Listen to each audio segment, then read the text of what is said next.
कि वसुधैव कुटुंबकम को आप अंग्रेजी में कहिए, आप कह लेंगे, आप कह लेंगे अंग्रेजी में, हम कह लेंगे भैया ये पूरा विश्व जो है मेरा परिवार है, आप उसे कह लेंगे।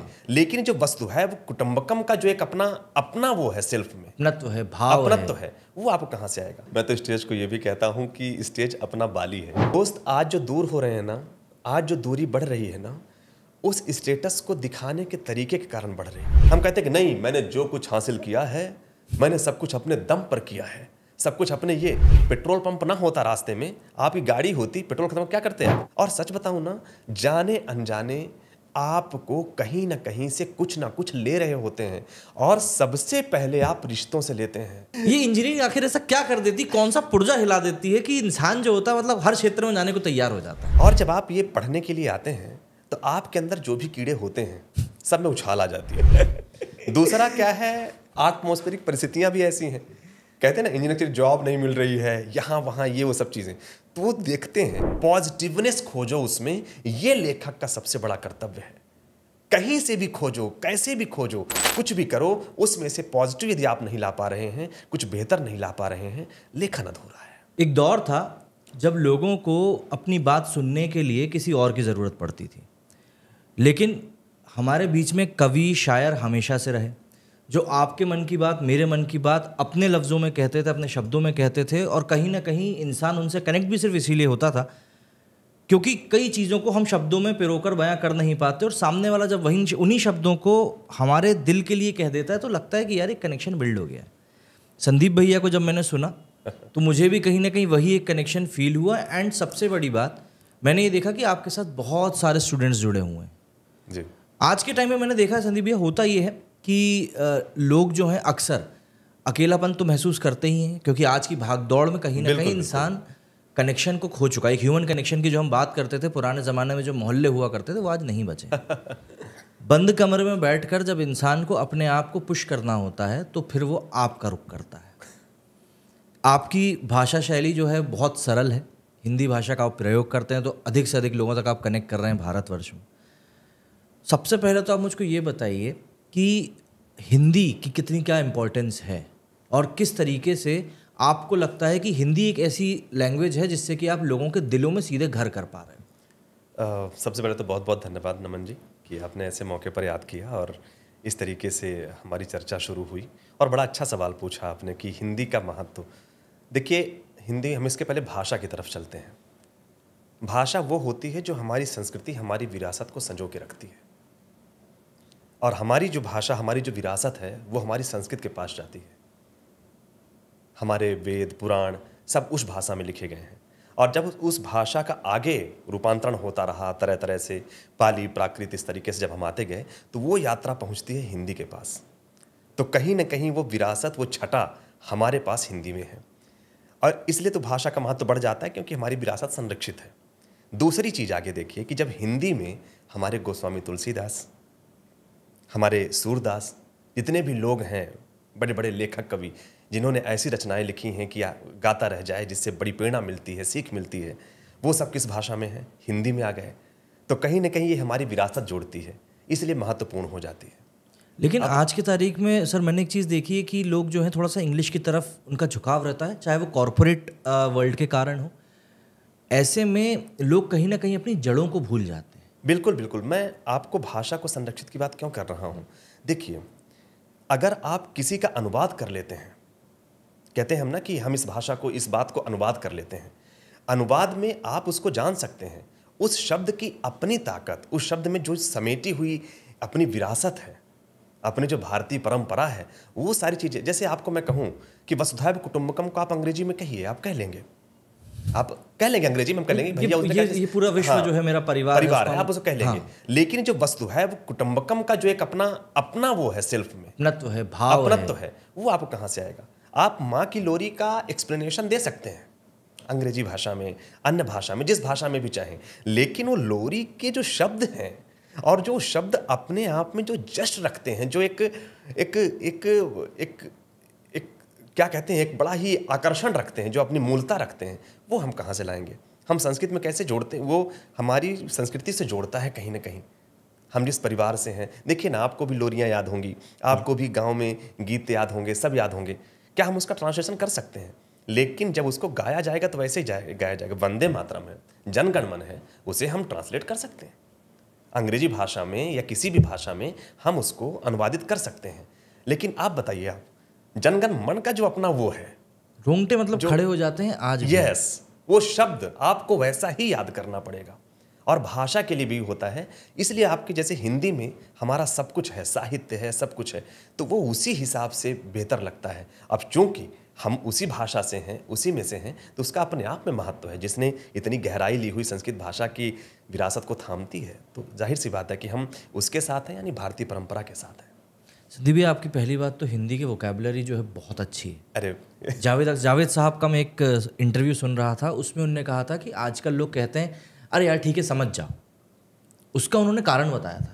उन्होंने कहा था कि एक आदमी समझ जाओ तब कहता है जब उसके पास शब्द खत्म हो जाते हैं, क्योंकि वो समझाने की ताकत को खो चुका है।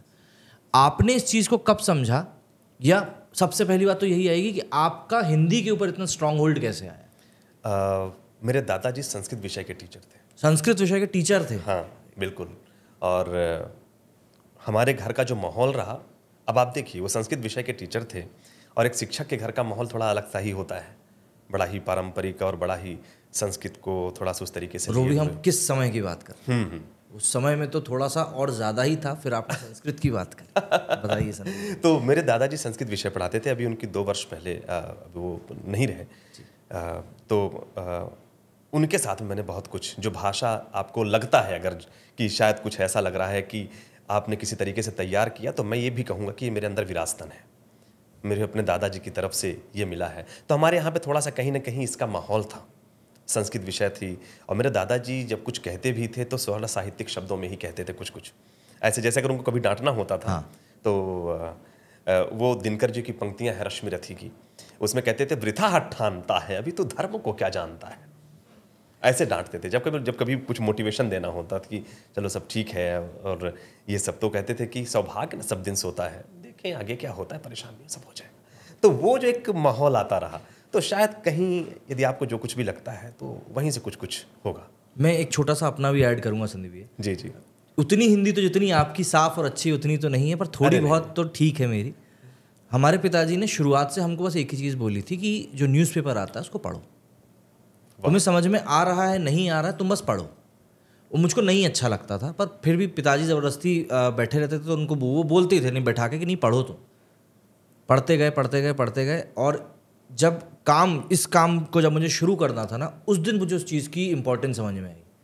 जब मैं वहाँ पर हिंदी साफ पढ़ रहा होता था और लोग वहाँ पर सोच रहे होते थे कि यार इसको हम अटक रहे हैं, एक कॉन्फिडेंस नहीं आ पा रहा था, एक तरीके से मुझे समझ में आया कि जहाँ पर एक हमारा समाज इंग्लिश को इतनी वरीयता दे रहा है कि नहीं उसके बिना तुम कुछ कर नहीं सकते, और उस चक्कर में अपनी जड़ों को छोड़ते जा रहा है, अपनी जड़ों को ही वीक करते जा रहा है, तो कहीं ना कहीं एक तरीके से हम अपनी विरासत को ही छोड़ रहे हैं। बिल्कुल। और दूसरी चीज़ क्या होता है, ये प्रक्रिया थी जो चाचा जी ने किया, यानी आपके पापा ने जो किया, वो एक प्रक्रिया है। हमें पहले से ही हम सिखाते नहीं, पहले दिखाते हैं, पहले दिखा देते हैं। जैसे वहाँ पर उन्होंने ये नहीं कहा कि इसका उद्देश्य क्या है, लेकिन उससे बड़ा अर्थ निकलता है। और ये हमारी मुझे एक छोटा सा किस्सा याद आता है, मैं आपको बताऊंगा। एक लड़का गया जूडो कराटे सीखने, किसी ने बड़ी सुंदर किसी के मुंह से सुनी थी मैंने, तो जूडो कराटे सीखने गया। और जब वो कराटा सीखने जाता है तो वहाँ पर होता क्या है कि जब गया एडमिशन लिया, वहाँ पे कोई बात ही नहीं कर रहा था। जो थे पढ़ा रहे थे वो सामने से देखते निकल जाते, सामने से देखते निकल जाते। उसने मन में सोचा क्या ही यार, पैसे के पैसे लगे और कोई मतलब नहीं निकल रहा है, यहाँ तो कोई भाव ही नहीं देता, कुछ बोलता ही नहीं है, क्या सीखेंगे हम। रोज ऐसे ही चलता रहा, 1 हफ्ते ऐसा चलता रहा। एक दिन उन्होंने कहा, एक बोले क्या खड़े हो, इधर बुलाया उसको। बोले क्या है? बोले मैं तो बस इंतज़ार ही कर रहा हूँ, प्रतीक्षा कर रहा हूँ। तो बोले काम करो, वो जो दिख रहा है ना पानी की टंकी, उसको खाली करना है तुम्हें। वो जो नाद होती है, अगर आप नाद जानते हो तो नाद में पानी भरा रहता है, तो उसको पानी को खाली करना रहता था। बड़ी नाद थी वो। बोले इसको खाली करना है। बोले काम भी दिया तो क्या, और लोड में आ गया वो। इस काम करने के लिए मैं इतना पैसा दिया हूँ, ये काम करने के लिए मैं आया हूँ यहाँ पे, क्या मतलब है यहाँ पे। वो करता गया, लेकिन रोज वो जो दिया गया था, एक भी उसने सोच लिया था कि इस बार अगर घर गया मैं, अब दोबारा ना आऊँगा। आज जैसे ही घर गया भड़क पड़ा, बोला पापा आप कहाँ भेज दिए थे मुझे वो सीखने के लिए जूडो कराटे, वहाँ कुछ नहीं सिखाते, वहाँ पे तो बिल्कुल वहाँ पे खड़ा रखे और पानी वो करवाते हैं। तो बोले नहीं बेटा, सीखने को मिलता है, अभी गए हो, कुछ उनका तरीका होगा, उसमें जा, अरे कोई तरीका नहीं है पापा। और जब उसने कोई तरीका नहीं कहा तो वहां पे एक कुछ ऐसा रखा हुआ था, अरे कोई तरीका नहीं है पापा। और जैसे उसने मारा वो 2 टुकड़े हो गए। उसने कहा ये हाथों में ताकत कैसे आई, ये मैजिक कैसे हुआ। तब उसको याद आया कि जो उन्होंने मुझे पानी फेंकने के लिए कहा था, उससे मेरे हाथ इतने मजबूत हो गए, इससे मेरी भुजाओं में इतनी ताकत आ गई कि मैंने इससे इतने हल्के से मारा और वो टूट गया। तो होता क्या है कि ये प्रक्रिया में है आपकी, जब आप को सबसे पहले दिखाते हैं तो किसी का बड़ा उद्देश्य रहता है कि आप इससे पहले जुड़ो, तो एक बार थोड़ा सा रोज रोज आदत पड़ गई तो आप बदल जाओगे। सबसे पहले पता है, जब हम किसी को ज्ञान देते हैं, कुछ भी देते हैं, कोई शिक्षा दी जाती है, तो सबसे पहले, अभी मैं IIT खड़गपुर गया था, तो वहाँ पर एक जन थे मेरे साथ में बैठे होते, उनका कोई प्रशंसक आया। वहाँ उसने पूछा कि गुरुजी ये सफलता कैसे मिलती है। तो उन्होंने कहा बैठने से। बोले बैठने से? ये तो बड़ा अलग सा जवाब है कि बैठने से कौन सी सफलता मिलती है। बोले बैठने के लिए ऐसे नहीं, सीखने के लिए बैठने से। जब आप सीखने के लिए बैठते हैं तब आप बेहतर होते हैं।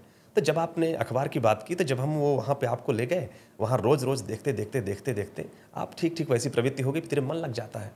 तो सबसे पहले तो आपको वो सुंघाया जाता है और वो आपने एक प्रोसेस की जो हम बात करते हैं ना सर, भाई वो प्रक्रिया जरूरी है और उससे आपको पार पाना ही है। बिल्कुल बिल्कुल। मतलब अगर आपने उस प्रोसेस को कंप्लीट नहीं किया है तो आप अपने आप में ही अधूरे हो। वही जो बैठना जरूरी है, बैठोगे नहीं तो कई बार आपको बताना होता है उद्देश्य और कई बार नहीं बताना होता, और ये सबके अपने अपने अलग अलग तरीके होते हैं। लेकिन जिसमें बताना नहीं जाता उसमें सोचा गया होता है कि ये ऐसा करेगा, तो जब उसमें दोनों को आनंद मिलता है, जब आप जान जाते हो, जब आप अपने से ऑब्जर्व करते हो और कह देते हो कि ये ऐसा है क्या, यस अब सीख गए तुम, तो उसमें आपको भी सुकून मिलता है, समथिंग अचीव।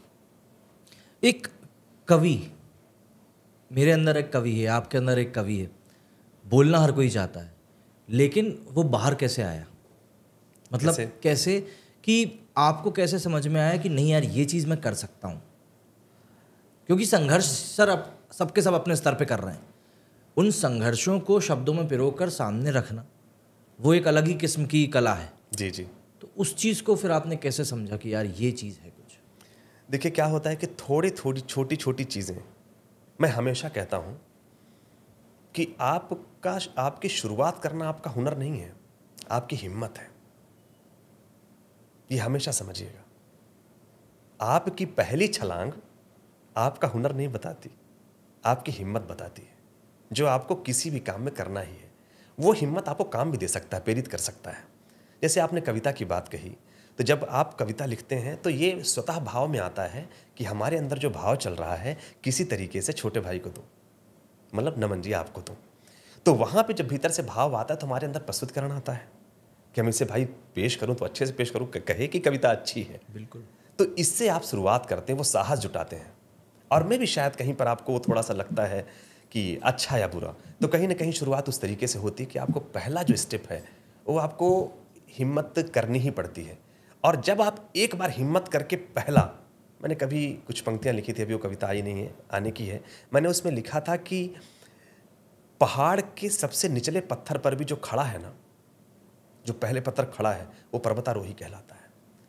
और आपके पहले पत्थर पर खड़ा होना आपका हुनर नहीं, आपकी हिम्मत है। तो जब आप एक बार हिम्मत करके उस मंच तक पहुंचते हैं और फिर वहां पर जब आप परफॉर्म करते हैं तो वहां पर दो चीज़ें होती हैं।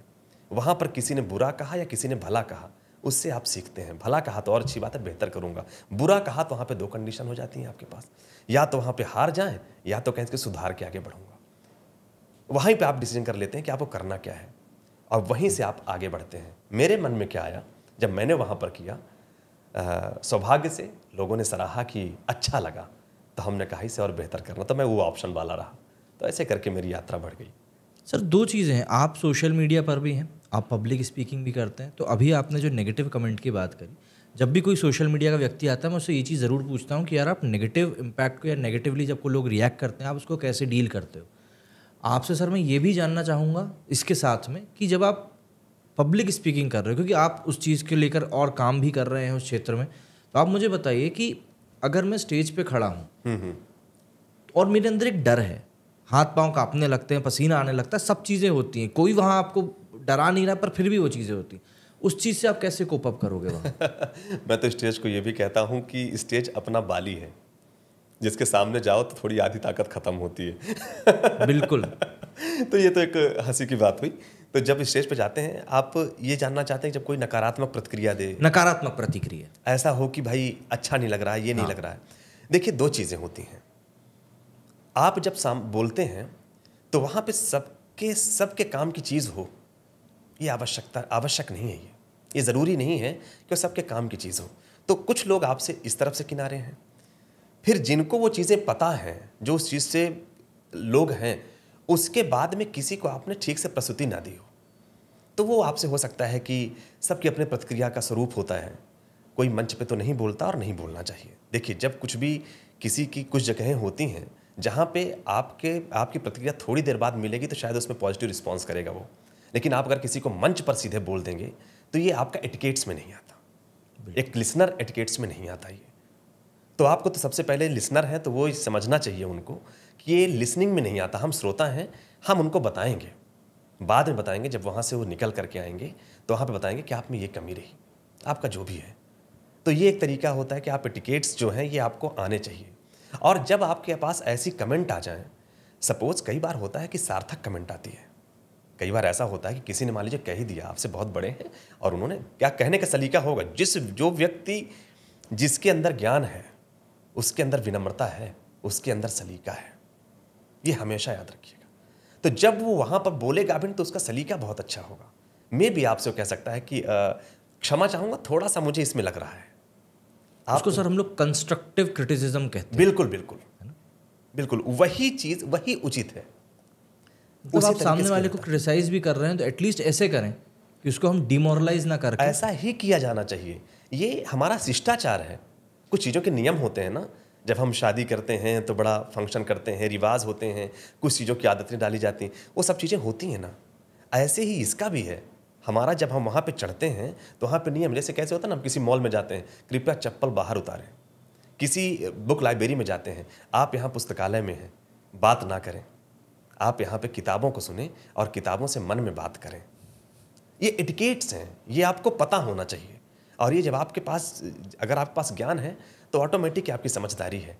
और दूसरी चीज़ ये कि आपको अपने आप में मानना है कि मैं मनुष्य हूँ, मैं भगवान नहीं हूँ, मुझसे गलतियाँ संभव हैं और हो सकता है कि मैं उतनी गहराई पर ना गया हूँ जितना सामने वाला गया है।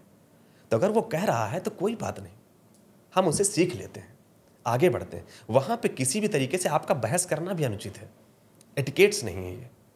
मैं इसको सर इस तरीके से देखता हूँ या बोलता हूँ खुद के लिए, क्योंकि मेरे पास भी आते हैं नेगेटिव कमेंट्स, तो मैं यही सोचता हूँ कि भाई वो कीचड़ है और अगर मैं पत्थर उछालूंगा 2 छींटे मेरी तरफ भी पड़ेंगे तो उस पूल में मैं ना ही जाऊँ तो मेरे लिए बेहतर सर। लेकिन अभी आपने एक लिसनिंग एटिकेट्स की बात करी।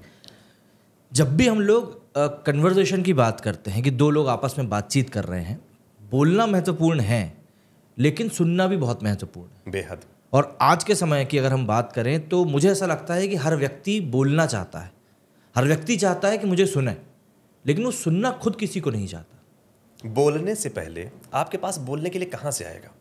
मैं आपसे कहता हूँ, एक सिंपल सा एग्जांपल देता हूँ। मुझे स्टैचू ऑफ लिबर्टी के बारे में कितना पता है और ताजमहल के बारे में कितना पता है।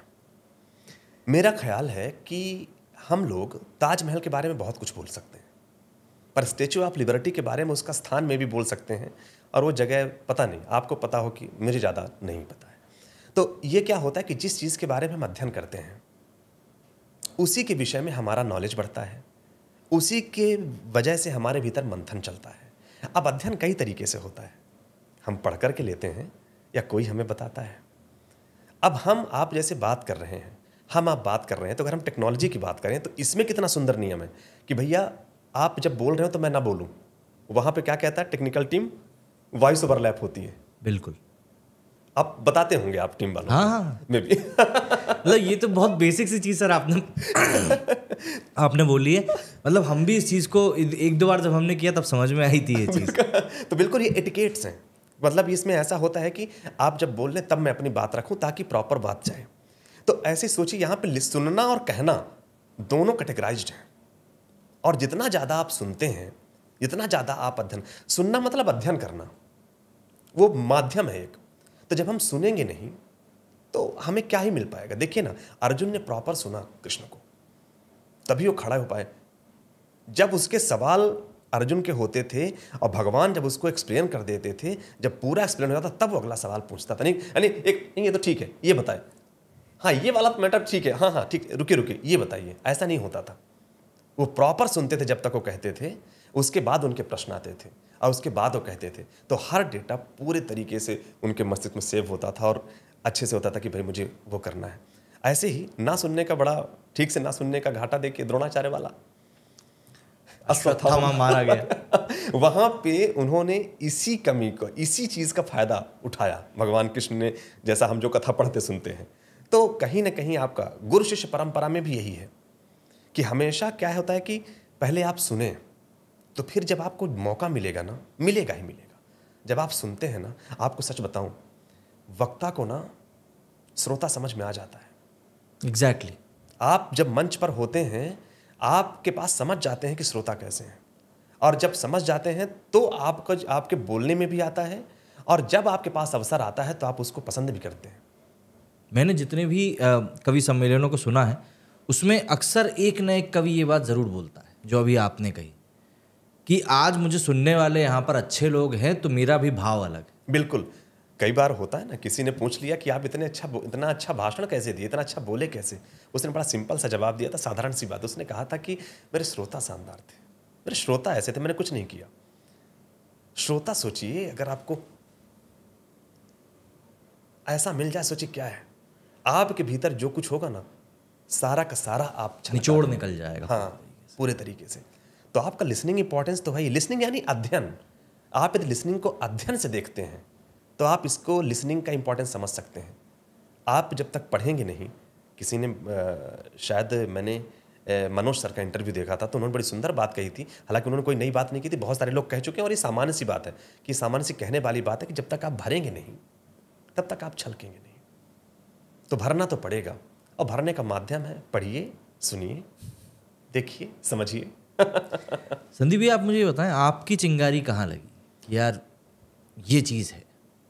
क्योंकि जैसा हमने बात किया, आपका भी बैकग्राउंड वही है जो आजकल भारत के लगभग 70% युवा का है। तो आपकी वो चिंगारी कहाँ से आई कि भाई यार ये अपना जो है एक सेक्टर है जिसमें कि हम जा सकते हैं और अच्छा कर सकते हैं? छोटे भाई, कभी ऐसा ज़्यादा नहीं लगा मुझे ये लगा कि मुझे अच्छा लग रहा था और आप सब लोग प्रोत्साहित कर रहे थे, और मेरा जो भीतर का जो उद्देश्य चलता था, मेरे मन में ये आता है कि सहज रूप से जीवन हो, और अपनी कविता को ऐसा न बनाऊं कि बस मैंने पढ़ लिया, गा लिया, वो उसके अंदर उतरे और उसको कुछ दे करके जाए। मेरी बातों में तकिया कलाम कई बार हो जाता है कि आपको एक खाली हाथ नहीं जाने देगी। मेरा प्रयास ये रहता है कि जब मैं आपको 4 मिनट अगर मैं कविता बोल रहा हूं, तो आपको उस 4 मिनट में आपको कुछ ना कुछ तो मिले। मेरा ये उद्देश्य रहता है।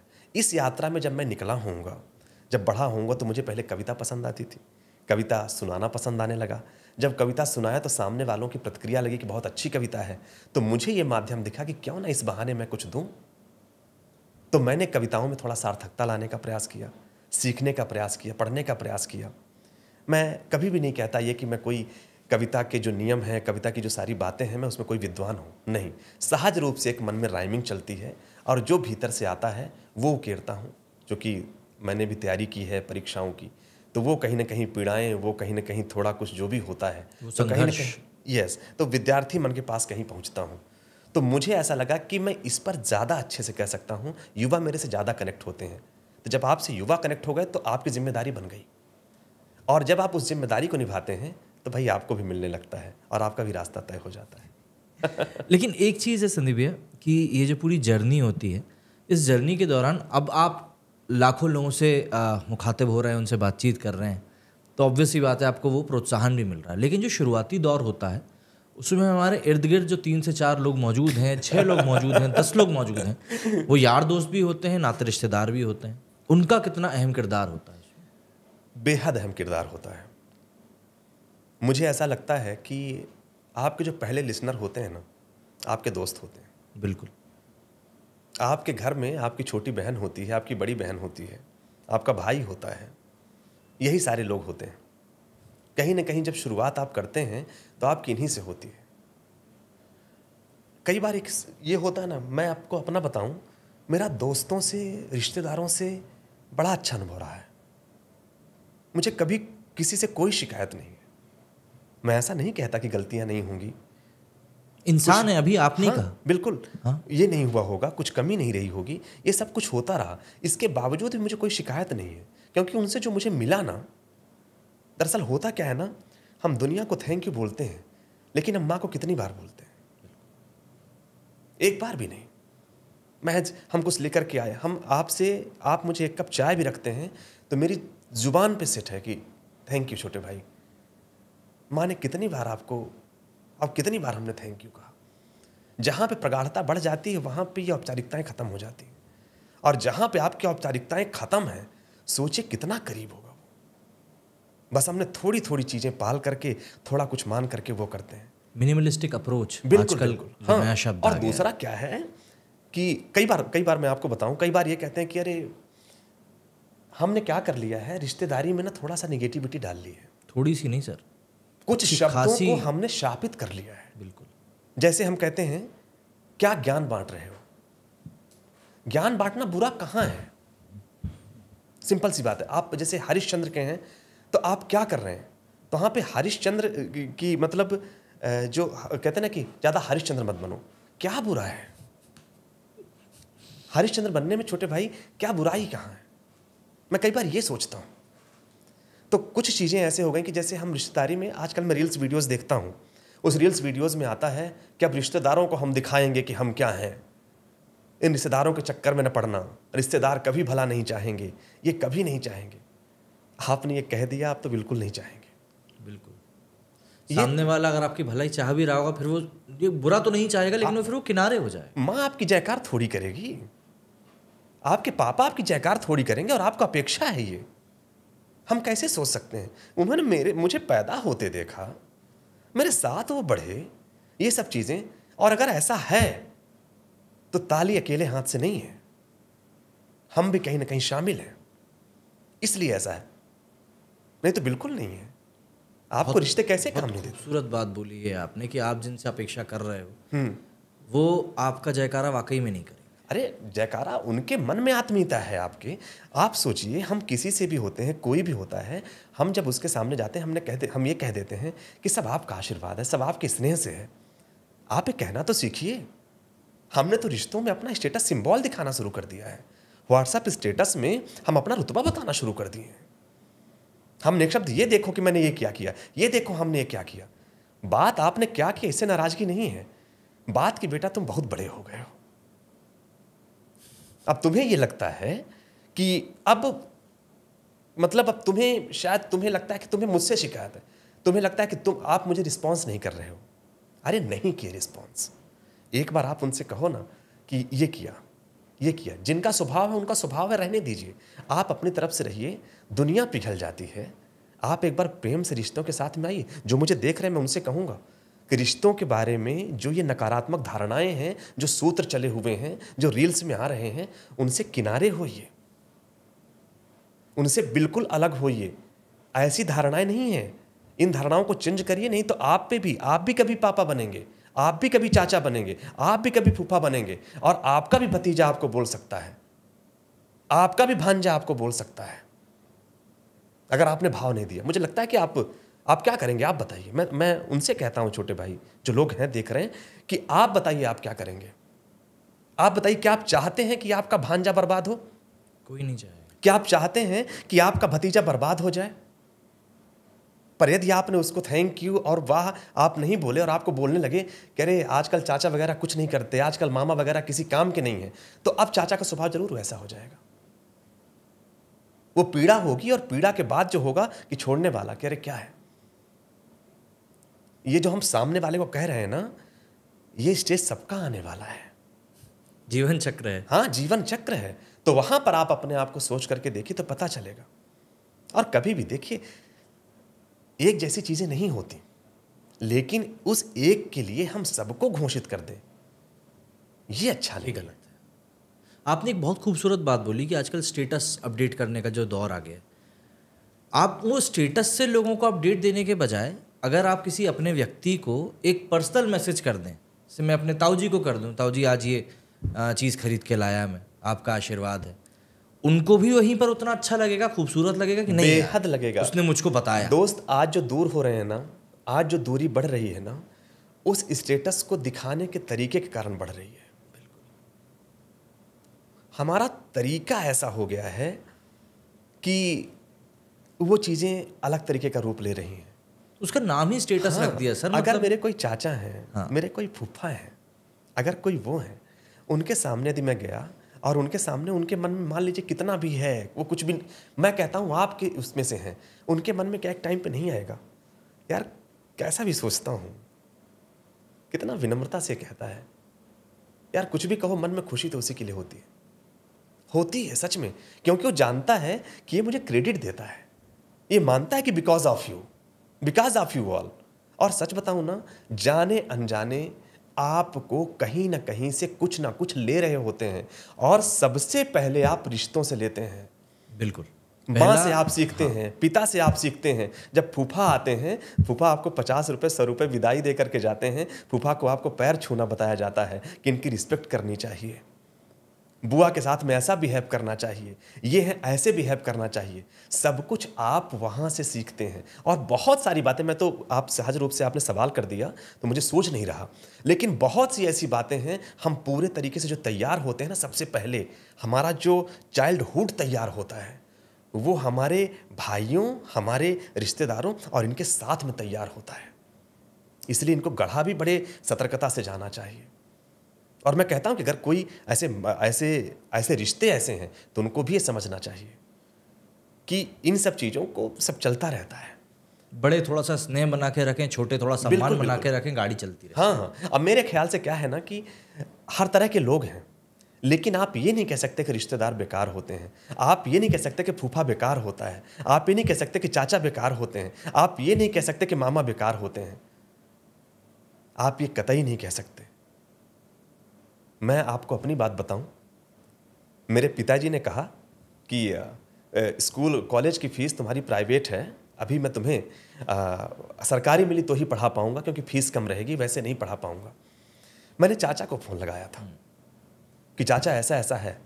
चाचा ने मेरे पिताजी से बात करी थी, करने दीजिए जो कर रहा है, जाने दीजिए, करने दीजिए, और पिताजी मान गए। प्रक्रिया क्या थी, पिताजी नाराज थे और अब पिताजी खुशी से मेरे साथ जुड़े हुए थे। ऐसा हुआ, चाचा मुझे जॉब नहीं हो रही है अभी, यहां पे पूरा हुआ है, तो मैं क्या करूं, आ जाओ यहां पे, आ जाओ यहां पे, देखते हैं तुम्हारे लिए कुछ होगा तो करेंगे। मुझे कभी कोई शिकायत नहीं। अब ये जो बात है सर, ये कोई बाहर का व्यक्ति आकर नहीं बोलेगा। नहीं, वहां पे आपको नहीं पूछना है, नहीं बताना कि सर इसका कितना हुआ, चाचा इसका कितना दूं मैं, फूफा इसका कितना दूं मैं, ये कितना करूं। वहां पे हिसाब किताब नहीं होता, पर आपको ऐसा होना पड़ता है। मैं अपने चाचा लोगों की बात करता हूं, मैं अपने फूफा लोगों की बात करता हूं, अपने सारे रिश्तों की बात करता हूं, बेहद शानदार है, मुझे कभी कोई शिकायत नहीं है। थोड़ा बहुत आपका भीतर भले कुछ भी चले, वो सब तो चलता है, सामान्य सी बात है। हम साथ में रहते हैं, चार चीजें साथ में रख दीजिए, इधर उधर होती हैं, लेकिन इसका मतलब वो तो नहीं है कि इस तरीके से बिखरा हूं, संबंध खराब करते। ना ना ना, बिल्कुल। संबंध संभालने के लिए आपकी बातें, आपकी चर्चा, बैठ कर डिस्कशन बहुत कुछ सुलझा देता है। कौन सी बात कब कैसे और कहाँ कही जाती है, कहने का हो सलीका तो हर बात सुनी जाती है, ये किसी की बहुत सुंदर लाइन है। और ये जो चीज़ आपने बताई ना मुझे सर, चाचा वाली, ये सेम चीज़ मेरे साथ थी। जी। ये काम शुरू किया, ऑब्वियस सी बात है, हमारे पिताजी लोगों की जनरेशन है, वो इस चीज़ को उतना नहीं समझ पाते। बिल्कुल। मेरे पिताजी ने मेरे ताऊ जी से पूछा कि ये नमन क्या कर रहा है, आप देखो, मुझको बताओ ज़रा, मुझे समझ में नहीं आ रहा। ताऊ जी ने मुझको एक कॉल किया, उन्होंने पूछा नमन क्या चल रहा है, मैंने उनको बताया। उन्होंने मुझको नहीं बताया कि पापा की से ऐसी कुछ बात हुई है। उन्होंने फिर वहाँ से पापा को फ़ोन किया, नहीं कुछ गलत नहीं कर रहा है, सब बढ़िया कर रहा है, कोई चिंता मत। तो उससे पिताजी को भी एक कॉन्फिडेंस आया, उनके भी फिर मेरे सर पे हाथ आया कि नहीं चल ठीक है, तू जो कर रहा है कर, हम देखते हैं क्या करना है। तो बात वही होती है सर कि आप अगर रिश्तेदारों को उनका ड्यू क्रेडिट दें। बिल्कुल, क्या बात। अब मैं ये कह नहीं पाया, आपने बहुत सुंदर बात कही। बिल्कुल, जो हम ग्रेटिट्यूड की बातें करते हैं ना कि हाँ नहीं ये आपके आशीर्वाद से हुआ है। हम किसी के पास भी जाते हैं, हमने नई गाड़ी खरीदी, बस आपके आशीर्वाद से हमको प्राप्त हुआ है। वो आपके आशीर्वाद से कहने का मतलब ये नहीं होता है आपका आशीर्वाद है, वो एक हमारा सम्मान है जो हम आपको दे रहे हैं। और वो आशीर्वाद ही समझिए बस। क्योंकि आप सोचिए, मैं आपको कहता हूँ, हम जब पैदा हुए, जब हम बढ़ रहे थे, हमारे साथ में बात करने वाला जो हमें सिखाता था, ए आग के पास मत जाओ, जल जाओगे बेटा, ये यहाँ पे करो, ऐसा करना, पढ़ नहीं रहे क्या, कहाँ घूम रहे थे, ये क्या है आपको, ये आपको जो रास्ते के भटकाव है ना उसको दिशा दे रहे थे, वो सारी चीज़ें हैं। तो कहीं ना कहीं मैं आपको अपनी बताऊं, मेरी मम्मी को मैं ये कहता हूँ अक्सर जब बात करता हूँ, मेरी मम्मी को ये पता नहीं है कभी कभार कि मैं कितनी रोटी खाता हूँ। मेरी चाची को पता है,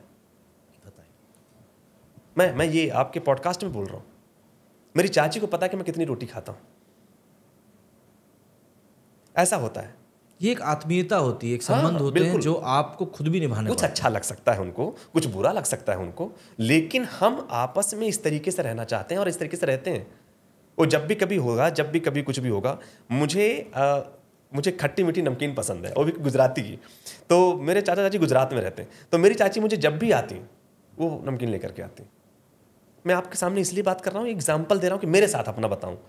तो ये ऐसा ना कहिए कि ये बुरे हैं, ये बुरे हैं, कुछ ऐसे हो सकते हैं, लेकिन ये रिश्ते बुरे नहीं होते। और ये धारणा जितना जल्दी हो आप हटा लें। और आप देखें ना, बस इतना कहने की, जो आपने कहा बहुत अच्छी बात कही, कि हम बस ये कह दें कि सब आपकी वजह से, और वाकई में आपकी वजह से, आप ये माने। बहुत सारी चीज़ें हम उस रिक्शे वाले को नहीं याद रखते जो मुझे इंटरव्यू ले जाने के लिए मिल जाता है रास्ते में।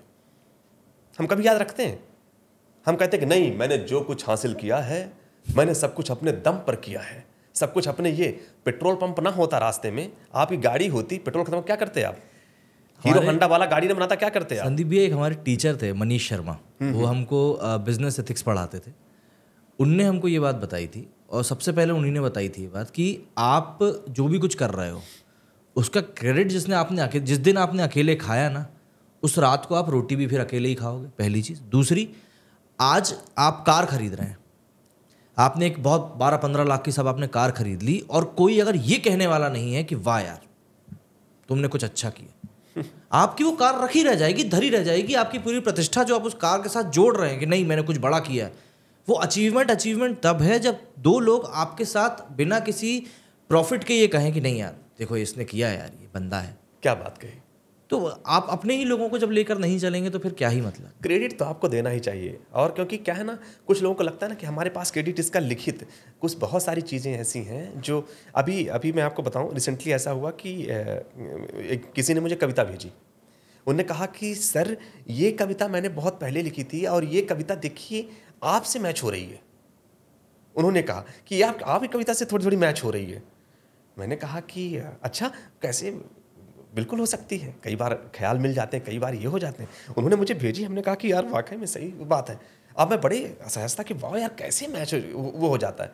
मैंने कहा कि हाँ बिल्कुल बिल्कुल हो सकती है, और बिल्कुल हो सकता है कि मैंने किस तरीके से, आप मुझे पता नहीं है कि किस तरीके से हुआ, लेकिन ये बहुत इत्तेफाक और थैंक यू। उन्होंने कहा कि सर मुझे बहुत अच्छा लग रहा है कि मैंने जब देखा कि हमने कहा कि सर ये इस तरीके का मैंने भी लिखा था, इस तरीके का आपने भी लिखा, तो मतलब कहीं ना कहीं ख्याल मिलते हैं। तो मैंने कहा अरे थैंक यू, आपने मुझसे साथ साझा किया। सहज रूप से सहज बात है। बहुत खूबसूरत ये टॉपिक सर, बहुत अच्छा निकला था। ये सर हमारी किताब बहुत देर से रखी हुई है सामने, इस बारे में तो अपन ने चर्चा ही नहीं करी, बातें ऐसे शुरू हुई। रोने से कुछ होता है क्या, इसके बारे में कुछ बताएं सर। वाकई में जैसा आपको कह रहा है ना, जो ये आपने जब बोला तो आपके अंदर क्या फील आया? कुछ नहीं होता। हाँ, ये जब आप पढ़ते हैं ना, रोने से कुछ होता है क्या, तो आपके मन में खुद ही आपका मन जो है ना बिल्कुल सही बताता है, कुछ नहीं होता बे। हमारा दिमाग अपने आप को तैयार कर, जैसे आप कहते हैं रोने से कुछ होता है क्या, आप समझ जाते हैं किताब में नहीं के बारे में होगा। मैं सही कह रहा हूँ नहीं? ये हकीकत बात है बिल्कुल। और दरअसल ये मेरी कविता का एक टाइटल है। अच्छा, आपको रोने से कुछ होता है क्या।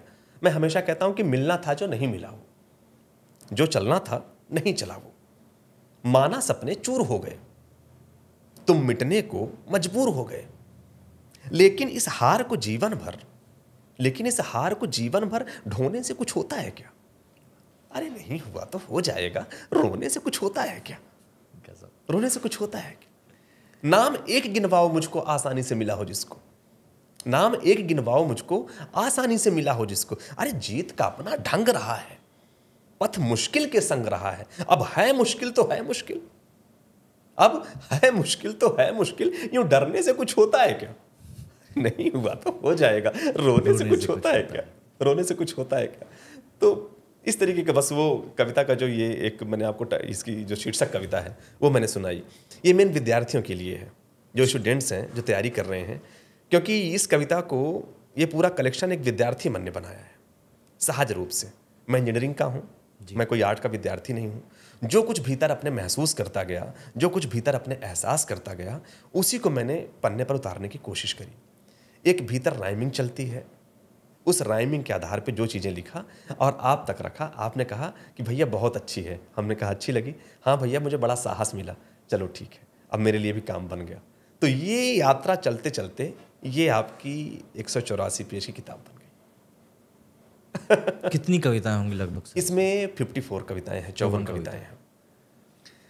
एक चीज़ मुझको आप बताइए कि आज की तारीख में अगर इंजीनियरिंग को आर्ट ऑफ लिविंग ना कहा जाए तो गलत होगा क्या?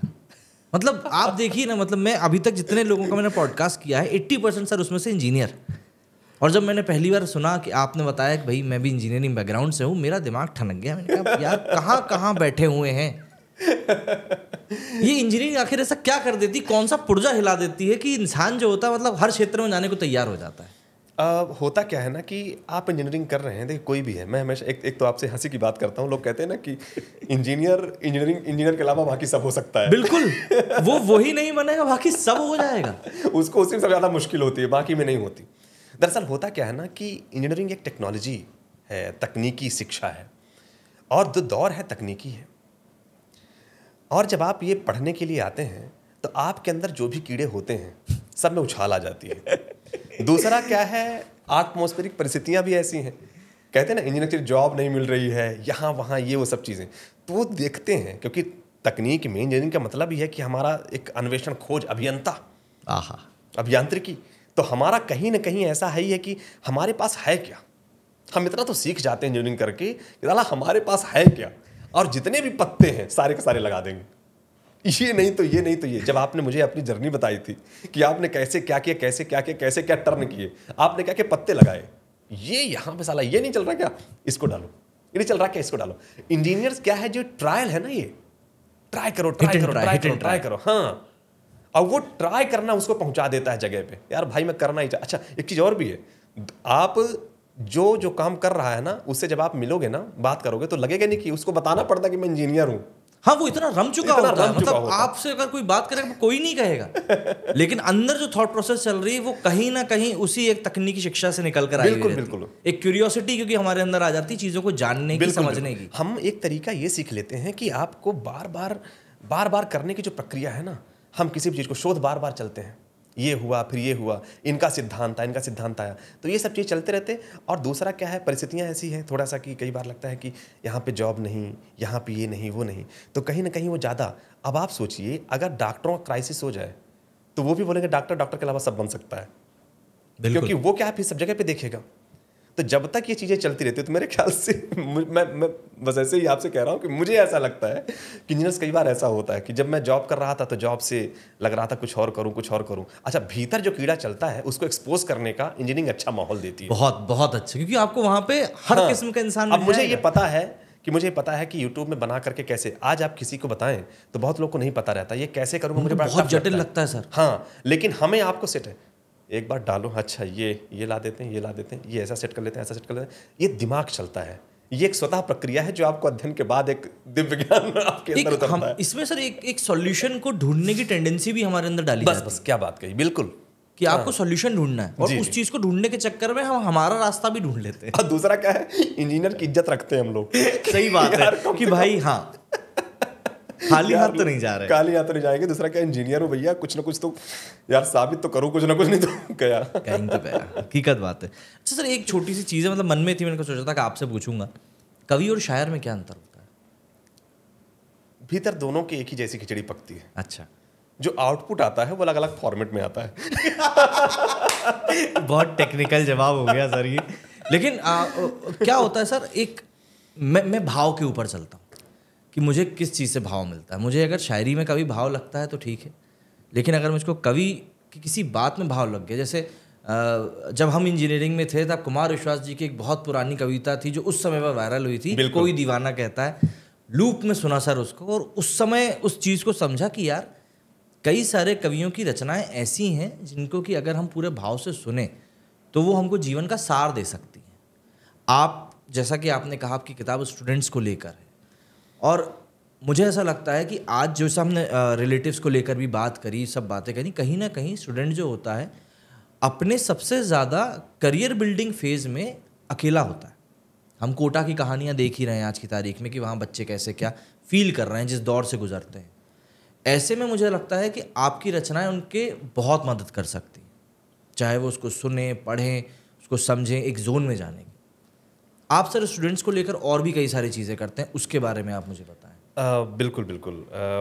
मैं तो कविताओं से तो उन तक पहुंचता ही हूं, और कविताओं से उनका प्यार मिलता है। वो हमारे सामने बैठ जाते हैं, जब वो बैठ जाते हैं तो वो मोटिवेट रहते हैं, और मैं उनको कहता हूं कि आप भी यहाँ पे आके बोलो। यानी मैं उनको सिखाता हूँ पब्लिक स्पीकिंग। अच्छा, अगर आपके भीतर यहाँ पे आए हो और कविताओं के साथ में आए हो, यानी लेखन में कहीं ना कहीं तुम्हारा लगाव है, लेखन कहीं ना कहीं तुम्हारे अंदर वो करता है, जब ये प्रोडक्ट पसंद है तो ये प्रोडक्ट बनाओ भी। तो मैं लिखना सिखाता हूँ। अच्छा, लिखना भी। हाँ, तो पब्लिक स्पीकिंग का कोर्स चलता है और राइटिंग का, तो मैं उनको बोलना और लिखना सिखाता हूँ। ये विद्यार्थियों के लिए मैं काम करता हूँ। अब एक जो चीज़ सर ये हो गई कि भाई बोलना और लिखना ये वो दो बेसिक चीज़ें हैं जो एक 2.5 साल और 3 साल के बच्चे को भी सिखाया जाता है। ऐसी कौन सी कमी आ जाती है विद्यार्थी जीवन में एक पड़ाव को पार करने के बाद कि उसको बोलना और लिखना सीखने के लिए एक एक्सपर्ट की ज़रूरत पड़ती है? देखिए, कई बार होता क्या है कि हमारी जैसी अपब्रिंगिंग हुई है, हमारी जैसे पास्ट एक्सपीरियंसेस रहे हैं, वो हमारा दिखता रहता है हमारे भीतर। अगर हमें शुरुआत में ना पहला कदम जैसा होता है, हम मजे हुए नहीं होते। आपका पहला वीडियो कैसा रहा होगा, आज की वीडियो की तुलना में पता नहीं क्या रहा होगा। हमारी कोई पहली कविता कैसी रही होगी, आज की तुलना में पता नहीं क्या रही होगी। मुझे एक पेंटिंग याद आती है जिसको मैंने बनाया था 7वीं में। मुझे उस समय पे याद है, इतना एक्सपीरियंस याद है कि मैं जब 12-13 साल के एक लड़के ने एक हनुमान जी की तस्वीर बनाई थी, और उसके बारे में उसके मन में ये आया था कि बेहद शानदार बना दी, अब कुछ नहीं है जीवन में, नाथ नहीं कछु चाहूँ मोरा, इतना सुंदर बन गई है मेरी ये रचना। और वो मम्मी के पास पेटी में पड़ी हुई थी, और उसके बाद जब मैं दोबारा कभी 5-7 साल बाद देखा तो मैंने देखा कि वो जब कुछ नहीं था, हनुमान जी पता नहीं कैसे। तो वो कहीं ना कहीं आपको पहली चीज़ जो है आपको थोड़ा सा इस तरीके से लगती है। आपका सवाल मतलब ये था कि किस तरीके से उनको क्या ज़रूरत पड़ती है, उनको तो जो उनको हाँ, अपब्रिंगिंग होती है उनकी, तो उसमें यदि हमें नहीं सिखाया गया है, ऐसा हमें अभ्यास नहीं कराया गया कि मंचों पर ले जाना नहीं बताया गया, लोगों को ये मत करो, ये मत करो, ऐसे रहो, ऐसे रहो, वो सारी चीज़ें कहीं ना कहीं हमें रोक देती हैं। और ये हमारे साथ सबके साथ होता है। जैसे मेरे साथ मैं अपना बताऊं तो मुझे कई बार ये हो जाता है कि नहीं ये मत करो, नहीं ये नहीं, ऐसा। और कभी ऐसा मौका नहीं मिला। देखिए, उनका भी इतना एक्सपोजर था, उन्होंने दिया, अब उनके एक्सपोजर में ये कहीं पर नहीं आया बोलने वोलने का। तो जब शुरुआत भी आपने जब भी की तो वहाँ पर क्या हो कि जो आपकी अपब्रिंगिंग है वो आपको कहीं ना कहीं डिले कर देती है। इसलिए आपको सीखना पड़ता है। सीखना क्या, वो हिम्मत। आपसे मैं पूछूं छोटे भाई कि पब्लिक स्पीकिंग के लिए क्या चाहिए, मेरे साथ जो कैमरा मैन जी हैं, जो यहाँ पे जितने भी लोग बैठे हुए हैं, उन सबसे अगर मैं ये पूछूं कि पब्लिक स्पीकिंग के लिए आपके हिसाब से क्या क्या चाहिए होगा, मेरे ख्याल से उनसे ज़्यादा पॉइंट मैं नहीं बता पाऊंगा। वही पॉइंट्स मैं बताऊंगा जो वो बताएंगे। सबको पता है, पर कई बार हमें फिर लगता है कि शायद कोई जो वहाँ पे बोलता है वो एक बार मुझे उसमें साइन कर दे, अप्रूव्ड कर दे, ये हो जाता है। और कुछ कुछ चीज़ें ऐसी बारीकियाँ होती हैं जो यदि आप जान जाते हैं तो आप अपने दिमाग में कैलकुलेशन बिठाते हैं और आप जाकर के हिम्मत करते हैं कि भाई तुम भी बोल सकते हो। मैं तैयार करता हूं उनको कुछ टिप्स के साथ में और कुछ बातों के साथ में कि वो मंच पर कॉन्फिडेंट होकर के बोल सकें। मैं हमेशा ये कहता हूं कि आपको लोग 3 तरीके से जज करते हैं। पहला, आप कैसे दिखते हैं, दूसरा आप कैसा बोलते हैं, और तीसरा आप क्या जानते हैं। आप क्या जानते हैं ये दोनों में कॉमन है, लेकिन जब आप वीडियो में होते हैं तो आप कैसे दिखते हैं, यानी आपकी बॉडी जिम जाने की जरूरत नहीं है, आपका हाव भाव, आपकी बॉडी लैंग्वेज, उसको जेस्चर पोस्चर आपका कैसा है, उसके आधार पर आपको सिखाया जाता है। वॉइस मॉड्यूलेशन, आप कितना तेज बोल रहे हैं, किस तरीके से बोलें कि वो बात साफ तरीके से स्पष्ट हो। और आप क्या जानते हैं, जब वो जानेंगे तभी तो आप बोलेंगे। तो मैं उनको इस विषय पर बात करता हूं कि आप इस तरीके से अपने रंग ढंग को रखिए तो आपको ज़्यादा अच्छा महसूस होगा। आप अपने आप को इस तरीके से पेश करिए तो आप बेहतर कर पाएंगे। आप अपनी बॉडी लैंग्वेज में ऐसा करिए तो धीरे धीरे बेहतर हो जाएगा। पहले हो सकता है आप पोडियम के साथ में बोलिए, फिर पोडियम के बाहर आ जाइए। अपनी जो स्पीच है, अपना जो कंटेंट है, उसको प्रॉपर तरीके में लिख लीजिए। हमारे कम से कम शुरुआत के, अगर आप शुरुआत कर रहे हैं, मंचों में नए नए हैं, तो आपको शुरुआत के 5 से 10 मिनट का कंटेंट आपके पास रेडी होना चाहिए और बाकी सब दिमाग में होना चाहिए, उनकी सीक्वेंस दिमाग में होना चाहिए, लेकिन शुरू के चीज़ें आपकी प्लान्ड होनी चाहिए। धीरे धीरे जब आप रोज बार बार मंच में जाने लगेंगे तो उसके बाद वो पेपर की आवश्यकता ही नहीं पड़ेगी और आप उसको बेहतर तरीके से और क्रिएटिव तरीके से आप उसको बोल पाएंगे। सबके साथ यही होता है।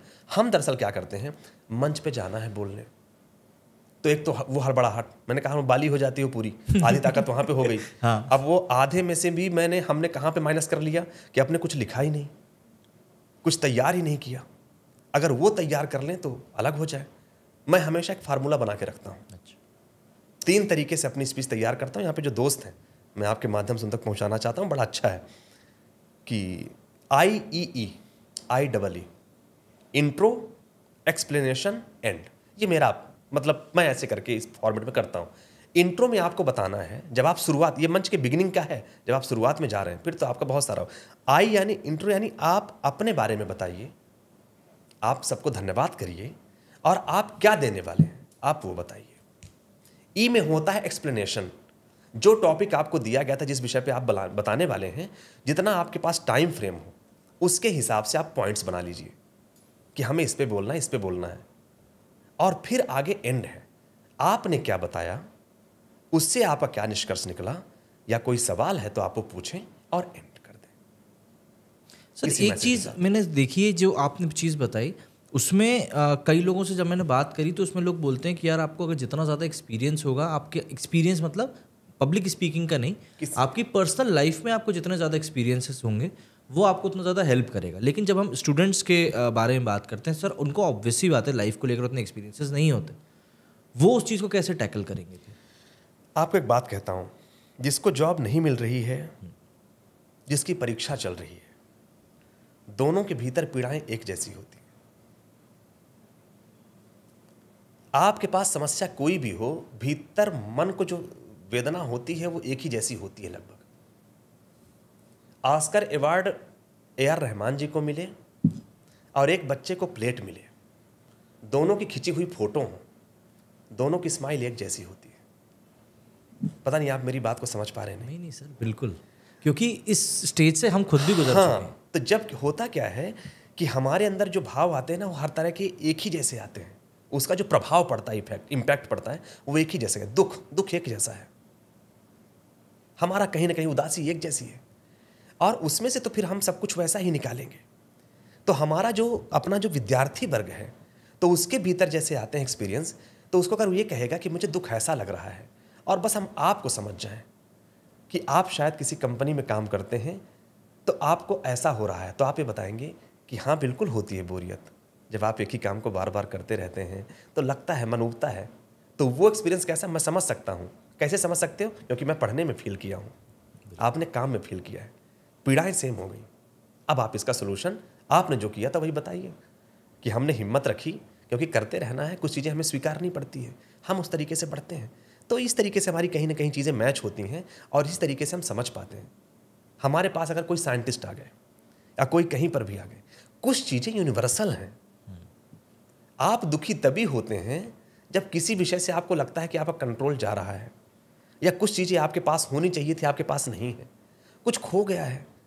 तो इसको तरीका क्या है भीतर से तैयार करने का? कोई बात नहीं, जो नहीं आ सकता उसके बारे में मत रो, जो मिल सकता है कोशिश करो, हो जाएगा। अपने भीतर धीरज रखो। हमें जगह जगह पे चीज़ें स्वीकार करनी पड़ती है, तो कहीं पर भी आप किसी को भी बोलें, उसके सोल्यूशन एक जैसे ही होते हैं, बस फॉर्मेट चेंज होता है। अभी मैं आपको बताऊं कि मैं कंपनी में गया, जैसे जाता हूं तो वहां पे चलता है बिजनेस एटिकेट्स। कंपनी में आपको कैसे रहना है, कैसे ये करना है। आपको सच बताऊं क्या, रिश्ता वही सोच नहीं, वो आता है ना, वो हाँ। काम वही करना है।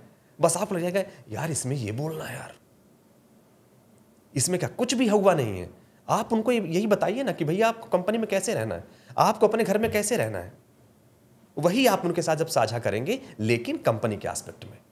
यहाँ पे आपके घर की बात हो रही होगी और वहाँ पे उन कंपनी के ऑफिस की बात हो रही होगी, वहाँ पे जहाँ पे काम कर रहे होंगे वहाँ की बात हो रही होगी। आपको अंदाजा होगा कि वहाँ पे क्या काम होता है, कैसे होता है, उस हिसाब से आप बता पाएँ।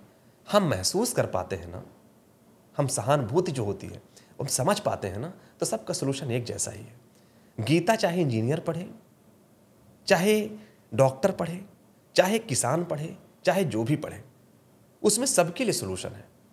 सब अपना अपना निचोड़ उससे निकाल सकते हैं। सब कुछ गीता में, सब कुछ वही है, एक मैसेज है। और देखिए, किसान के लिए भी प्रासंगिक है, इंजीनियर के लिए भी प्रासंगिक है, बिजनेसमैन भी लेके घूमते हैं। हर कोई कहता है, क्यों कहते हैं भाई, ये तो अजब कि ये जितने भी मसले चल रहे हैं ना, इसमें कहीं पर भी गीता का वही नहीं है। गीता कहाँ के लिए हुई है? एक युद्ध में एक जो मन हारा हुआ है अर्जुन का है, उसको उन्होंने बताया कि भैया हिम्मत रखो, ये आना जाना चलता रहता है, और जो तुम सोच रहे हो ना कि सब कुछ तुम्हारे, ये सब कंट्रोल में लेना बंद करो, तुम अपना काम करो भी जो तुम्हारा काम है। हमने शांति का प्रस्ताव भी बहुत बार दिया, बहुत सब कुछ किया, अब ये जो चीजें हैं हम सामने हैं, वो वहां पे समझा रहे हैं, वो हमारे किस काम की आए भला? क्योंकि पीड़ाएं एक जैसी हैं, इसलिए सब पे लागू हो जाती हैं, बस अपने अपने फील्ड के हिसाब से। बिजनेसमैन बिजनेस तरीके बढ़ाने के हिसाब से बताता है कि आप ऐसा सोच लो, कोई स्पिरिचुअल गुरु है तो कोई बात ही नहीं है, तो वो अपने हिसाब से उसको बताते हैं। वही गीता 10 लोगों के बारे में सिर्फ इसीलिए काम कर जाती है कि कहीं ना कहीं वो मैसेज सोल्यूशन जो है एक जैसा ही होता है। सर, लेकिन पब्लिक स्पीकिंग जैसे हमने बात करी, तो उसमें कॉन्फिडेंस कितना बड़ा रोल प्ले करता है? आपने लिख के तैयारी कर ली, आपने अपने डेटा को कंसाइल कर लिया कि हाँ मुझे इसके बारे में बात करना है, बट वहाँ पे फिर कॉन्फिडेंस भी एक बहुत बड़ी की रोल प्ले करता है। मेरे ख्याल से जब आपको क्या बोलना है, ये आपके पास डेटा रहता है, तो कॉन्फिडेंस वहाँ पे बढ़ता है। फिर आपके पास थोड़ा सा कहीं ना कहीं आपके अभ्यास नहीं है, यदि आपका अभ्यास नहीं है तो थोड़ा सा आपका कॉन्फिडेंस उस लेवल का नहीं रहेगा।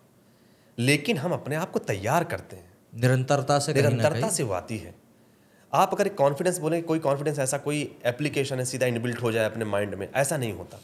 हम जब सब कुछ जानते रहते हैं, सब कुछ तैयार है अपना, तो आपको कॉन्फिडेंस बढ़ता है। लोग आपको कह देते हैं कि बहुत अच्छा, तो आपको कॉन्फिडेंस बढ़ता है। आप मंच पे खड़े होते हैं, नर्वस होते हैं, लेकिन लोग कहते हैं वाओ क्या बात है, आपको कॉन्फिडेंस बढ़ गया, तुरंत आपकी सब चीज़ें ऐसी आ गई। तो कॉन्फिडेंस एक लगातार यात्रा से मिलता रहता है। जब आप वहाँ पे अच्छा बोलेंगे तो वहाँ पे कोई बोल दिया, पब्लिक का रिस्पॉन्स आपको कॉन्फिडेंस देता है। कॉन्फिडेंस तो क्या है, मतलब जिस चीज़ के बारे में हमें जानते हैं, जैसे अगर मैंने यहाँ पे कैमरा कई बार फेस किया है, मैंने पॉडकास्ट और अपना जो वीडियो बनाता हूँ मैं मोबाइल इसके सामने बनाता हूँ, तो मेरे अंदर कॉन्फिडेंस है बोलने का, मैं यहाँ पे आपके सामने बात कर सकता हूँ, मुझे बार बार ऐसे नहीं करना पड़ता, ना ये कॉन्शियस नहीं हूँ मैं, क्योंकि मैंने बार बार। लेकिन जब पहली बार अगर किया होगा तो मुझे लगा होगा कि मैं इसको कैसे बोलूँ। एक सर, लेकिन कॉन्फिडेंस बिल्डिंग के लिए एक प्रैक्टिस की बात की जाती है कि आप आईने में देखकर खुद से बात कीजिए। वो कितनी हेल्पफुल रहती है? आप ले देके आप अपने आप के हाव भाव को जांचते हो। अच्छा, जो मैंने कहा आपसे, आप वही करते हो। आप अपना कंटेंट तैयार करते हो, अपने आप को पेश करने के लिए तैयार करते हो। कुल मिला के आप वो सब चीज़ें जान लेना चाहते हो, और जैसे सब कुछ आप जान जाते हैं, आपका कॉन्फिडेंस अपने आप इंक्रीज रहेगा जहाँ पे आपको संशय है। और फिर जब आप वहाँ पर जाते हैं तो एक पक्ष बचता है कि हमारे श्रोता क्या करेंगे, तो श्रोता का अच्छा रिस्पॉन्स रहा तो कॉन्फिडेंस बढ़िया है, बाकी आपका कंटेंट तैयार है।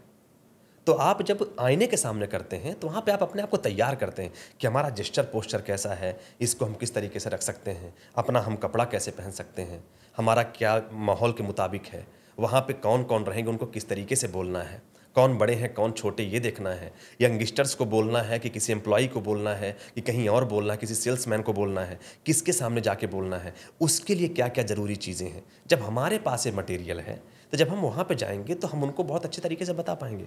अब शुरुआत क्या होता है ना कि आप देखिए, सब चीज़ों का विकल्प है, अभ्यास का विकल्प नहीं है। एग्जैक्टली। आपको पढ़ाने वाला सब कुछ पढ़ा देगा, मैं आपको पूरी पब्लिक स्पीकिंग सिखा दूंगा, पूरी राइटिंग कोर्स के टिप्स बता दूंगा, लेकिन एक पॉइंट जहां से आगे मैं नहीं जा सकता वो है आपका अभ्यास। क्योंकि अभ्यास से ही अब आपको वो मिलने वाला है जो आपकी लंबी यात्रा देगा। यहां से तो आपने सीख लिया, आपने टेक्निक बना ली, सब कुछ बना लिया, वो सब चीजें हैं। एक कॉन्फिडेंस जो होना चाहिए कि भाई तेरे पास ये आ गया, अब एक लेवल का तेरे अंदर कॉन्फिडेंस है कि मुझे पता है कि वहां पे क्या क्या है, क्या क्या करना होता है, ये भी पता हो गया कैसे करना होता है। अब हमें इसे करना है, वो जो कैसे वाला है प्रोग्राम, उसको हमें मांझना पड़ता है। उसमें धार देनी पड़ती है, अभ्यास करना पड़ता है। और जब हम अभ्यास करने के लिए सबसे पहला कदम हिम्मत, उठना तो पड़ेगा।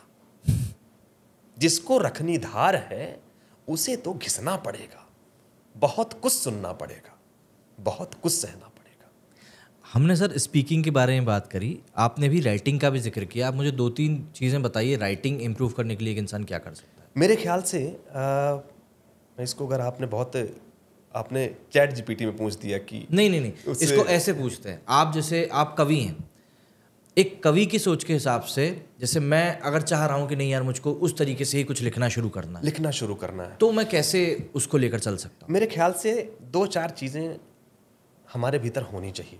एक है अपना वोकैब, आपका शब्दकोश जो है इस तरीके से हो कि आप अपनी बात प्रॉपर तरीके से रख पाएं। कोई बहुत जटिल नहीं कि नहीं हमको बहुत जटिल शब्दों के साथ चलना नहीं, लेकिन भले ही सरल शब्द अपनी बात कह पाएं और लोगों को उतर पाए।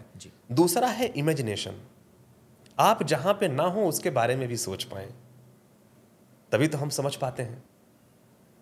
तीसरा मुझे ऐसा लगता है कि तीसरा हम कह सकते हैं मेटाफर्स, रूपक, जो कविताओं को खूबसूरत बनाते हैं।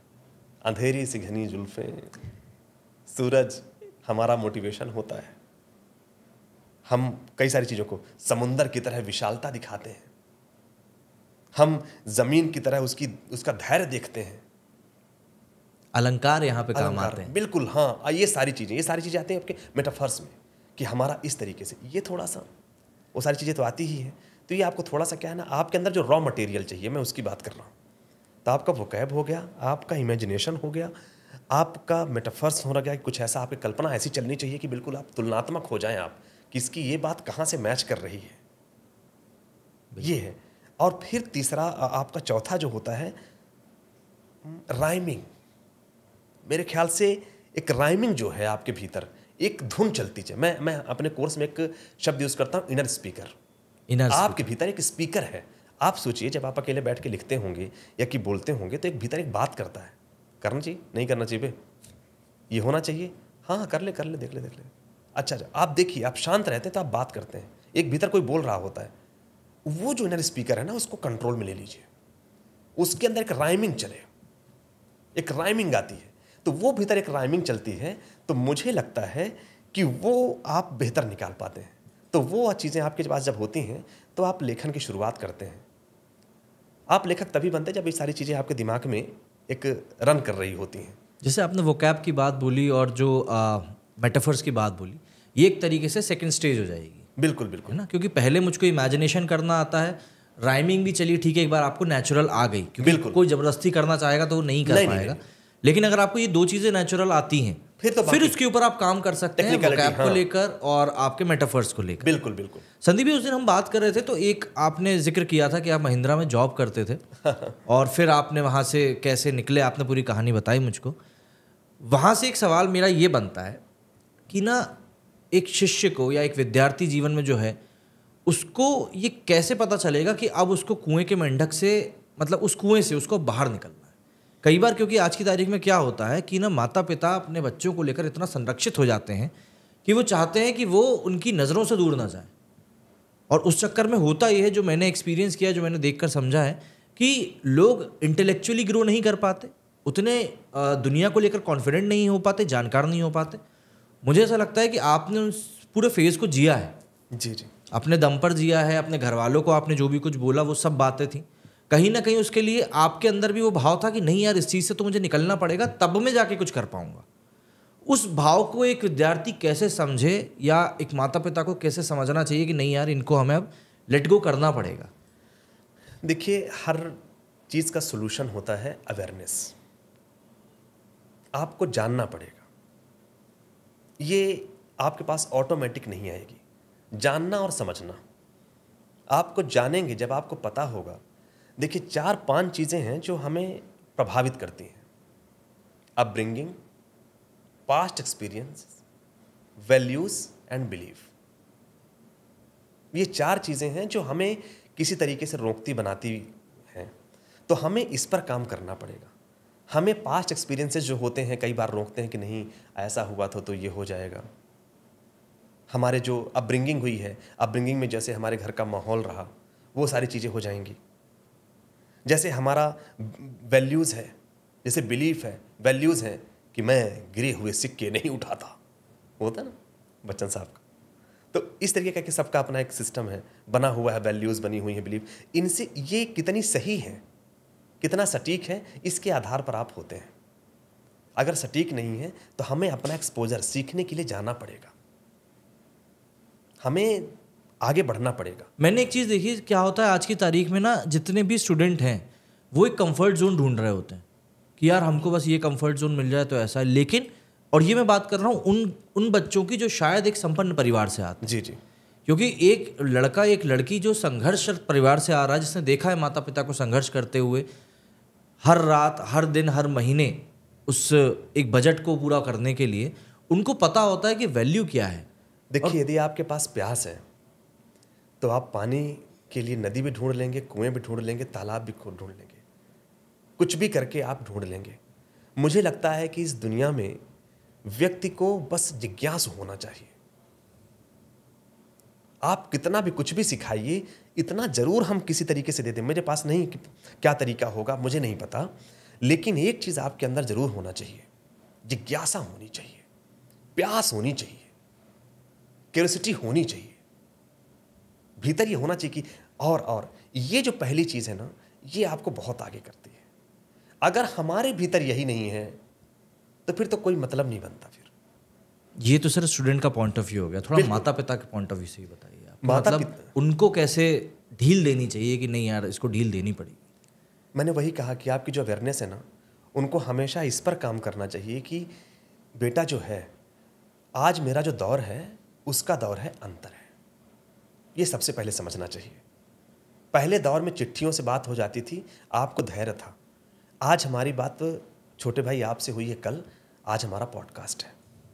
अगर आप मुझे चिट्ठी भेजते, मेरे पास कब पहुंचती, मैं पाता तो मैं क्या करता, भगवान जाने। पत्राचार से क्या भाव पहुंच रहा है वो समय के हिसाब से हमें अवेयर होना चाहिए, सीखना चाहिए पेरेंटिंग कि हमें क्या करना चाहिए, इसके लिए क्या ज़रूरी है, आज का समय कैसा चल रहा है, हमें उस हिसाब से बिहेव करना चाहिए। मुझे एक किस्सा याद आता है, मुझे किसी ने बड़ी सुंदर बात बताई थी, इस बात को बड़ा अच्छा प्रूव करेगा। एक था, हमारी आपकी उम्र का था, 32-33 साल का।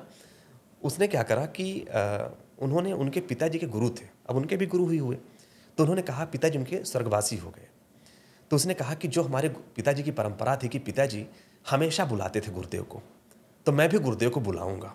पिताजी नहीं है तो क्या हुआ, मैं भी करूंगा। बहुत अच्छी सोच थी, करना चाहिए। वो गुरुदेव के पास गए और उन्होंने कहा कि गुरुदेव आइए, हमें मौका दीजिए सेवा का। बड़ा खुश हुए, क्या संस्कार है, क्या पिता ने इनमें क्या बढ़िया बीज बोया है संस्कारों का। वो आए, गुरुदेव आए, उन्हें बकायदा बैठाया उसने, सब कुछ बड़े बढ़िया से स्वागत किया, खाना खिलाया। खाना खिलाने के बाद वो लेकर के जहाँ पे बैठे थे वहाँ पे बैठाया। बोला, गुरुदेव थोड़ा रुकिएगा 2 मिनट। गुरुजी मैं आता हूँ। बोले कहाँ जा रहे हो? बोले आता हूँ मैं। वो गया, सामने खिड़की बनी हुई थी, वो खिड़की के सामने जाके खड़ा हो गया, बाहर देखते हुए, इधर उधर देखते हुए, ऐसे ही खड़ा था। गुरुदेव देख रहे थे उसको बहुत देर तक, जब तक देर तक बैठा तो खड़ा रहा, फिर आया, आकर के बैठा। बोले वहाँ क्यों गए थे, और खड़े ही तो थे, कुछ देख रहे थे क्या? तो उसने जवाब दिया, पता है, उसने कहा, गुरुजी मेरे पिताजी भी जब खाना खा लेते थे ना, तो यहीं पे आके रहते, खड़े होते थे, इसीलिए मैं भी खड़ा होके आता हूँ, खड़ा होने जाता हूँ खाना खाने के बाद। बोले रे बावले, तेरे पापा के दांत में खाना फंस जाता था तो वहां पे उनकी लकड़ी रखी रहती थी, इसलिए खाना खाने के बाद वो वहां पे जाते थे करने के लिए। तेरे क्या है, तुझको क्या दिक्कत, तेरे दांत में क्या फंसा हुआ है? सही में सर, ये तो ये होता क्या है कि हमें ये स्वीकारना पड़ेगा कि अब के दौर में क्या चल रहा है। वो परिस्थिति उनकी थी, वो उस हिसाब से थे। माता पिता को ये अवेयर होना चाहिए कि इसके हिसाब से क्या उचित है, इसके हिसाब से आज का समय है बोलने का, बात करने का, ये नॉलेज गेन करने का, इसके बारे में जानने का, इसके बारे में जानने का। उनको प्रोत्साहित करना चाहिए, चीज़ों को नियंत्रित भी करना चाहिए। ये तो सब आपकी जिम्मेदारी की बात है। कुल मिला के आपको भी अवेयर होना चाहिए, जिज्ञासु होना चाहिए, और वो तो है ही है। एक हमने सर उस दिन बात करी थी कि स्टूडेंट्स जो होते हैं वो कैसे हिम्मत भी हार जाते हैं कई बार बात करते करते। और उसके ऊपर आपने एक बहुत खूबसूरत सी बात बताई थी मुझे ब्रह्मा भगवान को लेकर। अच्छा, जी जी। वो ज़रा आप मुझको एक बार बताइए सर। मतलब मैं चाहता हूँ कि व्यूअर्स को भी एक बार सुनने को मिले। पता नहीं सहज रूप से आपसे वो बात ऐसा था, मैं बताता हूँ आपको। उसमें आपने बताया था कि ब्रह्मदेव जो थे वो राक्षसों से भी प्रसन्न हो जाया करते थे, जबकि उनको पता था कि ये गलत काम कर रहे हैं। जी जी। अब विद्यार्थी जीवन में भी स्टूडेंट्स को पता होता है कि कई बार प्रयास कर चुके हैं और उसके बाद भी उनको रिजल्ट नहीं मिल रहा है।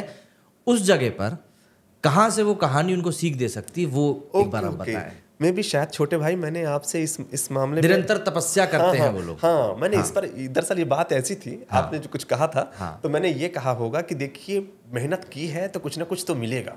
हाँ, आप अगर चाह लेंगे तो राह निकलेगी। नहीं तो देवता भी दानवों को आशीर्वाद दे देते थे, राक्षसों को भी। तो मैंने ये कहा था कि जब राक्षस तपस्या करते थे, ये जानते थे कि ये आक्रामक है। कई बार हम देखते हैं ना, सीरियल्स देखते हैं, ब्रह्मा जी जानते थे कि ये दुराचारी है, ये इसका मिसयूज करेगा, और वो बैठे, वो तपस्या में दिन रात एक, जो जो रिक्वायरमेंट होती थी तपस्या के लिए, एक पांव में खड़े होना है, हाथ उठा के खड़े होना है, ये करना है, कुछ भी झेल जाना है, सब कुछ। अंत में उनका पिघल जाता था कि मेरी ऐसी तैसी कर ले तो कर ले, लेकिन वरदान तेरे देने आऊंगा। ये होता था। तो भगवान खड़े हो जाते थे, हाँ भाई मांग यार, मांग ले, क्या मांगना है? यही मांगना है, ब्रह्मलोक, यही मांगना, देवलोक चाहिए, इंद्रलोक चाहिए, क्या करें बताइए। और फिर वही जैसे दे देते थे तो फिर बाकी सब होता था कि भैया देखो इसको, बोले अब आप दे के चले आते हैं, मुसीबत तुम्हें होती है। तो कई बार क्या है ना कि जब आप मेहनत करते हैं, जब आप विश्वास रखते हैं किसी चीज़ पे, मैं गोस्वामी तुलसीदास की एक चौपाई हमेशा बोलता हूँ, और यहाँ पे जो मुझे विद्यार्थी सुन रहे हैं मैं उनसे भी कहूँगा कि एक चौपाई वो अपने पास बिल्कुल रख लें, 2 चौपाइयाँ रख लें। ये आपका बिल्कुल, आप इसको मैसेज जरूर पास ऑन करिएगा छोटे भाई। पहली चौपाई है, जहीं कर जहीं पर सत्य सनेहू, सो तिहि मिलै न कछु संदेहू। जिसका जिस पर विश्वास है, जिसकी जिसके लिए ललक है, जिसका जिसके प्रति भाव है, उसको वो मिलने में कोई संदेह नहीं है। सो तिहि मिलै न कछु संदेहू। और दूसरा है, गगन चढ़ाए रज पवन प्रसंगा, कीचहि मिलै नीच जल संगा। जैसी आपकी संगति होती है आप वैसे होते हैं। धूल के कण जब हवा से मिलते हैं तो वो उड़ जाते हैं, आसमान छूते हैं, और वही धूल जब नीचे बहने वाले पानी से मिलती है तो कीचड़ बन जाती है। तो हमारी संगति जैसी होगी तो हमारा वातावरण वैसा होगा, जैसी कम्युनिटी होगी वैसे हम उस तरीके से बेहतर होंगे, और जैसा हमारा ऑरा होगा। और दूसरा, जैसा यदि हम विश्वास रखेंगे तो सब कुछ संभव है। मेरे ख्याल से ये चौपाई यदि आप पढ़ रहे हैं तो आपके स्टडी टेबल के सामने जो दीवार है आपकी, वहाँ पे ऐसे प्रिंटेड होना चाहिए, लगी होनी चाहिए। आपके अंदर विश्वास है, किसी को बताने की आवश्यकता नहीं। जहीं कर जहीं पर सत्य सनेहू, सो तिहि मिलै न कछु संदेहू। गगन चढ़ाए रज पवन प्रसंगा, कीचहि मिलै नीच जल संगा। बड़ा अंतर पड़ जाता है। आप सर लेखक हैं, तो एक सवाल आपसे बनता है, बस इसके साथ हम ख़त्म करेंगे, कि एक लेखक के तौर पर आपकी मोरल रिस्पॉन्सिबिलिटी क्या है समाज को लेकर? बड़ा अच्छा सवाल है आपका नमन जी। मुझे ऐसा लगता है कि जो अभी तक मेरी बात हुई कि हम किसी तरीके से उनके अंदर सकारात्मक ऊर्जा दें, उनको कहीं ना कहीं बड़े बड़े विचारों को कलात्मक रूप से, देखिए कविता का फर्क क्या पड़ जाता है, आप कुछ पूछना चाह रहे हैं, कुछ बोलने वाले थे। एक कविता के से फर्क क्या पड़ जाता है कि किसी भी विचार को, किसी भी भाव को आप इस तरीके से सामने वाले के अंदर डालते हैं कि वो उसे लंबे समय तक रखता है। कविता ये रोल काम करती है। और वो विचार, वो कहीं ना कहीं धारणा जो आप जनरेट करते हैं या कोई विचार देते हैं, तो वो जब खूबसूरत तरीके से आपके भीतर उतरती है तो आपके अंदर प्रभाव उत्पन्न करती है। तो कहीं ना कहीं ये साबित हो गया कि हमें विचार प्रभावित करते हैं। विचारों को खूबसूरत तरीके से जब कह दिया जाता है, और भी अच्छा विचार कितना सुंदर लगता है और हमारे अंदर उतर जाता है। हम कहीं बोलते हैं तो कोट करते हैं। तो हमें कहीं ना कहीं साहित्य की कितना प्रभावशील है हमें बदलने में, ये तो तय हो गया। अब यदि साहित्य जब लिखा जाएगा तो उसके लिखने में जैसा वो लिखा जाएगा वैसा प्रभाव करेगा। तो यहां पर साहित्य समाज का दर्पण है। ओके, आप वो दिखाओ जो समाज में है, लेकिन साथ में सॉल्यूशन भी बताओ, पॉजिटिवनेस खोजो उसमें। ये लेखक का सबसे बड़ा कर्तव्य है। कहीं से भी खोजो, कैसे भी खोजो, कुछ भी करो, उसमें से पॉजिटिव यदि आप नहीं ला पा रहे हैं, कुछ बेहतर नहीं ला पा रहे हैं, लेखन अधूरा है। हमें फोटो थोड़ी खींचनी है, उसमें से हम क्या बेहतर कर सकते हैं हम वो बताएं। हमें क्या हुआ, हमें क्या सीख लेना चाहिए। कहीं ना कहीं नहीं है रास्ता, कुछ भी नहीं, लेकिन एक लेखक के पास कल्पना है ना, कल्पना है। वो कल्पना से रास्ता बताए। अगर रास्ता नहीं है तो कहे कि कविता अधूरी है, ये लिख दे कि कविता अधूरी है, कहीं ना कहीं कोई रास्ता होगा जो मुझे नहीं सूझ रहा है, वो ये कह के बात खत्म करे। इसमें सर आपने कविता का जिक्र किया था। जी जी बिल्कुल बिल्कुल, मैंने एक कविता लिखी थी, सच लिखना लेखकों, लेकिन सच कैसा हो, मैं चाहूंगा कि आपके सामने